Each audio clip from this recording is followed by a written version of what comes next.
Well, volunteers are raising money and awareness to help remember America's fallen heroes.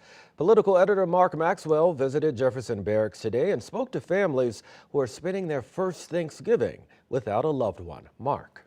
Brent, a widow grieving her first Thanksgiving without her husband, visited his grave at a military cemetery today so she wouldn't have to be alone without him. What she didn't know is that very soon thousands more people will pay a visit with gifts in hand to make sure those gravestones won't sit alone during the holiday season.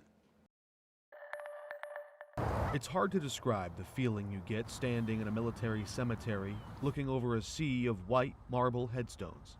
It just takes your breath away. Jefferson Barracks is a sacred place for Kathy Schulte. She grew up in a military family and raised a son who served in the U.S. Army.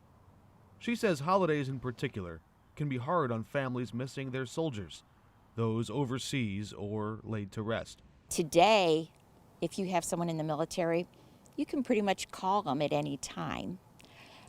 Back in World War I, World War II, you could go months without hearing from your loved one.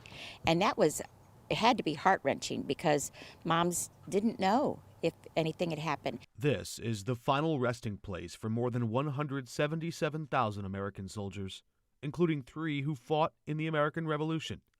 Some paid the ultimate sacrifice in the Civil War, World Wars I or II, Korea, Vietnam, Iraq, or Afghanistan. Others came home, raised families, and lived long lives. He was a great guy. We loved him. Donald Fouché served in the U.S. Navy during the Cuban Missile Crisis.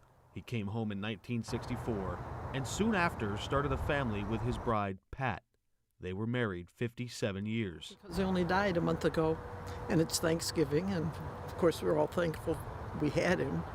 And I hadn't been out there to his grave yet, so I got to walk out there today. Pat visited the graveside with her daughter. Both of them unaware volunteers were raising money and awareness, preparing to deliver truckloads of wreaths across America. I hope people know how to do it. I didn't know you could donate and get a wreath laid. That's where Schulte comes in. She organizes the operation here at Jefferson Barracks, where they plan to start laying wreaths of remembrance on December 12.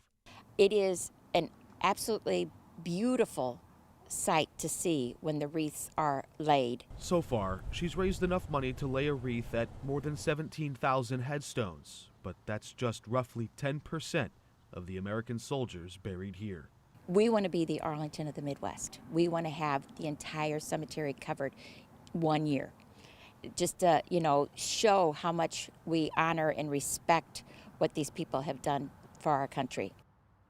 You can learn more about how to buy those $15 wreaths on our website. You can also designate a wreath for a specific headstone or donate one for a volunteer to place anywhere.